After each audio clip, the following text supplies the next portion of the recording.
ಚಾಮುಂಡೇಶ್ವರಿ ಕ್ಷೇತ್ರದ ಅಭಿವೃದ್ಧಿ ಪ್ರಾಧಿಕಾರದ ವಿಚಾರದಲ್ಲಿ, ಚಾಮುಂಡೇಶ್ವರಿ ಕ್ಷೇತ್ರ ಅಂದ್ರೆ ಚಾಮುಂಡೇಶ್ವರಿ ಅಸೆಂಬ್ಲಿ ಕ್ಷೇತ್ರ ಅಲ್ಲ, ಚಾಮುಂಡಿ ಬೆಟ್ಟ ಅಭಿವೃದ್ಧಿ ಪ್ರಾಧಿಕಾರ. ಅದು ಕ್ಷೇತ್ರ ಅಂದ್ರೆ ಚಾಮುಂಡೇಶ್ವರಿ ಕ್ಷೇತ್ರ ಆಗತ್ತೆ. ಆಮೇಲೆ ವಿಚಾರದಲ್ಲಿ ಸರ್ಕಾರ ಮತ್ತು ಮೈಸೂರು ರಾಜಮನೆತನದ ನಡುವೆ ಸಂಘರ್ಷ ಬಂದಿದೆ.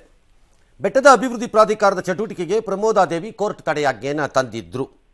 ಆದರೆ ಆಗಸ್ಟ್ 22ರಂದು ಈ ತಡೆಯಾಜ್ಞೆಯನ್ನು ಸರ್ಕಾರ ತೆರವು ಮಾಡಿಸಿದೆಯಂತೆ. ಹಾಗಾಗಿ ಮುಖ್ಯಮಂತ್ರಿಗಳು ಮೊದಲ ಸಭೆಯನ್ನು ಅಲ್ಲಿ ನಡೆಸಿದ್ರು. ಭಕ್ತರಿಗೆ ಅಗತ್ಯ ಸೌಲಭ್ಯ ಕಲ್ಪಿಸುವಂತೆ, ಸ್ವಚ್ಛತೆ ಭದ್ರತೆಗೆ ಸಂಬಂಧಿಸಿದ ಹಲವು ಆದೇಶ ಕೊಟ್ಟರು. ಮೊಬೈಲನ್ನು ನಿಷೇಧ ಮಾಡೋದು ಸಭೆ ಕಾನೂನು ಬಾಹಿರ ಅಂತ ಅಂದರು. ಡ್ರೆಸ್ಸನ್ನದೇನೋ ಅಲ್ಲಿ ವಸ್ತ್ರ ಸಂಹಿತೆ ಇಲ್ಲ ಅಂದರು. ಯಾಕಿರಬಾರ್ದು? ಹಿಂದೂ ದೇವಾಲಯಗಳಲ್ಲಿ ನಮ್ಮ ಸಂಪ್ರದಾಯಗಳಿಗೆ ತಕ್ಕಂತೆ ವಸ್ತ್ರ ಸಂಹಿತೆ ಇದ್ಕೊಳ್ಳಿ ಬಿಡಿ. ಈಗ ಮಾಸ್ಕ್ಗೆ ಹೆಂಗೆ ಹೋಗಬೇಕು ಅಂತಿಲ್ವಾ? ಮಾಸ್ಕಲ್ಲಿ ಚಡಿ ಹಾಕೊಂಡು ಹೋಗ್ಬೋದು ಅಂತಿದ್ಯಾ? ಇಲ್ವಲ್ಲ. ಹಾಗೆ ಅವ್ರವ್ರದ್ದು ನಂಬಿಕೆಗಳ. ನಾನು ಹೇಳೋದು ಇನ್ನೇನೇನೋ ಅಲ್ಲ. ಕಂಡಾಪಟ್ಟೆ ಹೆಂಗೆಂಗೋ ಬರಬಾರ್ದು ಅಂತ ಮಾಡ್ಕೊಳ್ಳಿ. ಏನೀಗ ಏನಾಗತ್ತೆ ಅದರಿಂದ? ನಿಮಗೆ ನಂಬಿಕೆ ಇದ್ದವ್ರು ತಾನೆ. ಕೆಲವು ದೇವಸ್ಥಾನಗಳಲ್ಲಿ ಇದೆ ಏನಿಯೋ ಅದೆಲ್ಲ ಮಾಡಿದ್ರು. ಆದರೆ ಪ್ರಮೋದ ಅವರು ಹೇಳಿದ್ರು, ಇದು ಕೋರ್ಟ್ ತಡೆಯಾಜ್ಞೆ ನಡೀತಾ ಇರೋದು, ಇದು ಕಾನೂನು ಬಾಹಿರ, ನ್ಯಾಯಾಲಯಕ್ಕೆ ಹೋಗ್ತೀವಿ ನಾವು ಅಂತ. ಮುಖ್ಯಮಂತ್ರಿಗಳೆಲ್ಲ ಕಾನೂನು ಪ್ರಕಾರನೇ, ಯಾರು ಯದುವೀರ್ ಮುಖ್ಯನಾ ಕಾನೂನು ಮುಖ್ಯನಾ ಅಂತೆಲ್ಲ ಪ್ರಶ್ನೆ ಕೇಳಿದ್ರು. ಕೇಳಬಹುದು, ಆಮೇಲೆ ನೋಡೋಣ. ಸರ್ಕಾರದ್ದು ಏನು ಇವತ್ತು ಮೊದಲನೇ ಸಭೆ ಕರೆದಿದ್ರು ಮಾನ್ಯ ಮುಖ್ಯಮಂತ್ರಿ ಶ್ರೀ ಸಿದ್ದರಾಮಯ್ಯ ಅವರು. ಇಂಥ ಒಂದು ಸಭೆ ಮಾಡೋದು ಅದು ಕಾನೂನು ಬಾಹಿರ ಅಂತ, ಅದಕ್ಕಾಗಿ ನಾವು ಅಟೆಂಡ್ ಮಾಡಿಲ್ಲ. 5ನೇ ತಾರೀಕುವರೆಗೂ ಸ್ಟೇ ಇದೆ. ಭಾಳ ಸ್ಪಷ್ಟವಾಗಿ ಮಾಹಿತಿ ಇದೆಯೋ ಇಲ್ವೋ ನೀವು ಅವ್ರನ್ನೇ ಪ್ರಶ್ನೆ ಮಾಡಬೇಕಾಗಿದೆ. ಅವರು ಸ್ಟೇ ತಗೊಂಡಿದ್ರು, ಸ್ಟೇ ವೇಕೇಟ್ ಆಗಿದೆ. ಕೋರ್ಟಲ್ಲಿ ಏನು ತೀರ್ಮಾನ ಆಗಿದೆ ಅದರ ಪ್ರಕಾರ ಮಾಡ್ತಾರೆ. ಕೋರ್ಟ್ ಆದೇಶದ ಪ್ರಕಾರ ಮಾಡಬೇಕು. ಅಲ್ಲಿ ಸ್ಟೇಟಸ್ ಕೋ ಇರಲಿ ಅಂತ ಹೇಳಿದಾರಂತೆ. ಸ್ಟೇ ವೇಕೇಟ್ ಮಾಡಿದಾಗ ಸ್ಟೇಟಸ್ ಕೋ ಅಂದರೆ ಪ್ರಾಧಿಕಾರ ರಚನೆ ಆಗೋಗ್ಬಿಟ್ಟಿದೆ.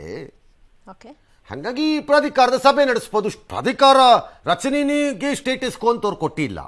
ಈಗೇನಿದೆಯೋ ಅದು ಹಾಗೆ ಇರಲಿ ಅಂತಿದ್ದಾರೆ. ಹಾಗಾಗಿ ನಾವು ಈಗ ಪ್ರಾಧಿಕಾರ ಇದಾದ್ರೆ ಸಭೆ ಮಾಡ್ತೀವಿ ಅಂತ ಇವ್ರದ್ದು ವಾದ. That may be technically correct, technically. ಆದರೆ ನಾಳೆ ಸಮಸ್ಯೆ ಎಲ್ಲಿ ಬರುತ್ತೆ? ನೀವು ಸಭೆಯನ್ನು ಮಾಡಿ ನಿರ್ಧಾರಗಳನ್ನು ತೆಗೆದುಕೊಂಡಾಗ ಅಲ್ಲಿ ಕೆಲವು ಆಕ್ಟಿವಿಟೀಸ್ ಸ್ಟಾರ್ಟ್ ಮಾಡ್ತೀರಿ. ಕನ್ಸ್ಟ್ರಕ್ಷನ್ ಅಂತನೋ, ಕಟ್ಟೋದು ಅಂತನೋ, ದುಡ್ಡು ಹಾಕೋದು ಅಂತನೋ, ಮತ್ತೊಂದು ಮಗದೊಂದು. ಅದನ್ನು ಮಾಡೋಕ್ಕೆ ಬರಲ್ಲ ಅಂತಾರೆ ನಾಳೆ ನೋಡಿತಾ ಕೋರ್ಟ್ನವ್ರು ಡಿಸೈಡ್ ಮಾಡೋವರೆಗೆ. ಯಾಕಂದರೆ ಎನಿ ಫಿಸಿಕಲ್ ಆಲ್ಟ್ರೇಷನ್ಸ್ ಎಲ್ಲ ಹಂಗಾಗಕ್ಕೆ ಸ್ಟಾರ್ಟ್ ಆದರೆ ನಾಳೆ ಅಪ್ಪಿತಪ್ಪಿ ಕೇಸ್ ಅವ್ರ ಪರ ಆಗ್ಬಿಟ್ರೆ ಏನು ಮಾಡ್ತೀರಿ? ಆಗ ರಾಜ್ಯ ಸರ್ಕಾರ ದುಡ್ಡು ಹಾಕಿಬಿಟ್ಟು ಬೇರೆಯವ್ರ ಪರ ಆಗಿಬಿಟ್ರೆ ಆಗ ದುಡ್ಡನ್ನು ಕೊಡೋರು ಯಾರು? ಮಾನ್ಯ ಮುಖ್ಯಮಂತ್ರಿಗಳೇ. ಯಾರು ಕೊಡೋರು? ಅದು ಅವ್ರಿಗೆ ಹೋಗ್ಬಿಡತ್ತಲ್ಲ ಯಾರಿಗೋ ಒಬ್ರಿಗೆ. ಮೇಲೆ ಆಗ ಯಾರು ಮಾಡೋರು?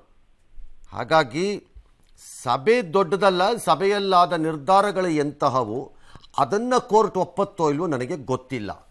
ಅದರ ಬಗ್ಗೆ ಎಚ್ಚರಿಕೆ. ಯಾಕಂದರೆ ಈ ಸಮಸ್ಯೆ ಏನಿದೆ ಹೊಸದಲ್ಲ ಸಂಘರ್ಷ ನಿಮಗೂ ಅವ್ರಿಗೂ. ಬೆಂಗಳೂರು ಅರಮನೆಯ ಪಕ್ಕದಲ್ಲಿ ಆವರಣದಲ್ಲಿ, ಅರಮನೆ ಮೈದಾನದಲ್ಲಿರೋ ರೋಡ್ಗೆ ನೀವು ಬಿಲ್ ಪಾಸ್ ಮಾಡಿದ ಮೇಲೂ ಇನ್ನೂ ರೋಡ್ ವೈಡನಿಂಗ್ ಜಾಗ ತೊಗೊಳಕ್ಕಾಗ್ತಾ ಇಲ್ಲ. ಯಾಕೆ? ರೋಡ್ ವೈಡನ್ ಮಾಡಿದ ಮೇಲೆ ಅದನ್ನು ಆಕ್ಯುಪೈ ಮಾಡ್ಕೊಳಕ್ಕಾಗ್ತಾ ಇಲ್ಲ. ಯಾಕೆ? ಕೇಳಿ, ಯಾರನ್ನಾರು ಹೇಳ್ತಾರೆ.